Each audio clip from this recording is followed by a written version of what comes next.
11조는 고대 히브리 언어입니다. 어원적으로는 10번째를 뜻하고 관행으로는 10분의 1을 의미합니다. 모세율법 이전 고대 히브리 사회에서 이미 오랫동안 통용되던 사회적 관행이고 따라서 모세율법에도 여러 번 언급되어 있습니다.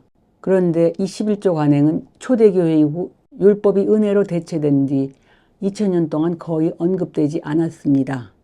6.25 전쟁 이후 한국 교회가 급성장하는 과정에서 11조가 신앙의 조건으로 새롭게 등장했을 뿐입니다. 먼저 성경 속 첫 번째 11조 이야기를 살펴보겠습니다. 모든 인류의 역사가 그러했듯이 고대 히브리 지역은 여러 왕들이 통치하며 끊임없이 서로 전투와 분열을 반복했습니다. 어느 날 아브람이 전투에서 승리하여 돌아올 때 살렘 왕 멜기세덱이 떡과 포도주로 그를 맞이하며 축하했습니다. 이에 아브람은 전리품의 10분의 1을 멜기세덱에게 주고 다른 일부는 에돔 왕에게 돌려주었습니다.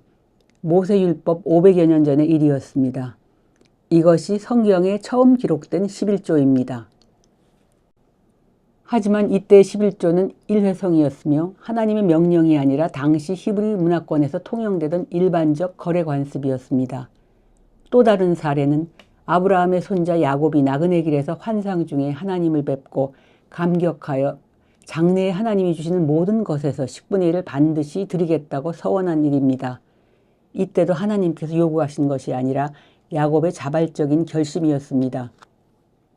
출애굽 이후 하나님께서 모세와 아론을 통해 주신 계명 가운데 곡식, 포도주, 기름, 나무 열매, 가축의 10분의 1은 하나님의 것이니 땅을 소유하지 못하는 레위 사람에게 주라고 명하셨습니다. 또한 너희의 자녀와 노비, 나그네, 과부, 고아들이 와서 배불리 먹고 즐거워하게 하라고도 하셨습니다. 새롭게 또 별도로 11조를 요구한 것이 아니며 이미 관행이 되고 있는 11조의 사용에 관한 명령이었습니다. 즉 이미 오래전부터 있었던 관행을 공동체의 복지의 원리로 규정하신 것입니다.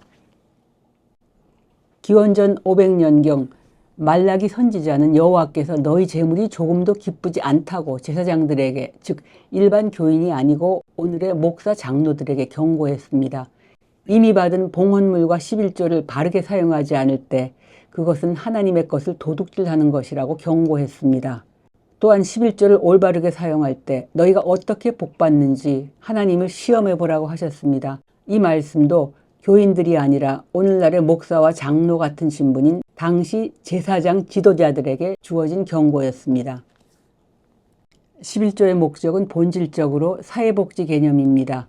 오늘날 국가의 경제발전이 그 나라의 사회복지 수준과 정확하게 정비례하는 것을 보면 사회복지 예산이 많은 나라일수록 더욱 발전하고 있는 역사적 현실에 비추어 볼 때 말라기 선지자의 말씀이 얼마나 놀라운지 알 수 있습니다. 성경이 말하는 11조의 진정한 의미는 하나님께 바쳐야 하는 종교적 의무가 아니라 히브리 사회의 전통적 관행인 자발적 참여로 거두어진 여러 기부 또는 후원금을 공정하고 정의롭게 사용하도록 명령한 것입니다. 오늘날 표현으로 바꾼다면 세금 또는 모든 후원금은 하나님의 것이니 공정하고 정의롭게 사용하라는 뜻입니다. 신약에서 예수님께서는 믿음의 형식을 지키되 그 본질을 잊어서는 안 된다고 가르치셨습니다. 형식은 11조로 본질은 정의와 하나님의 사랑, 긍휼과 믿음으로 표현하였습니다. 그리고 믿음 없는 형식주의를 책망하실 때 11조를 드리는 바리새인을 예로 드셨습니다. 모세의 계명은 성소의 규격과 제사의 방법, 희생제물 처리 방식까지 매우 복잡하고 구체적이고 엄격했습니다. 오늘날 이 세상의 모든 교회는 모세 오경이 요구하는 구체적이고 엄격한 제사 방법과 절차를 지키지 않고 있습니다. 11조가 설사 모세의 율법이라 하더라도 지금은 아무도 지키지 않는 3000년 전의 율법 중에서 다른 것은 하나도 지키지 않으면서 오늘날 왜 하필 11조 계명만 문자 그대로 되살려야 하는 것일까요? 1960년대 한국교회는 사도신경을 신앙고백으로 예배의 중요한 순서에 넣으면서 점차 하나님을 떠나기 시작했습니다. 애처롭게도 11조 강조도 그 시기와 함께 시작되었습니다. 성경은 11조를 요구하지 않습니다. 너희가 이미 거둔 11조를 포함한 헌금을 바르게 사용하라고 명령하고 있습니다. 오늘날 한국 교회에서의 11조 강요는 너무 두렵습니다.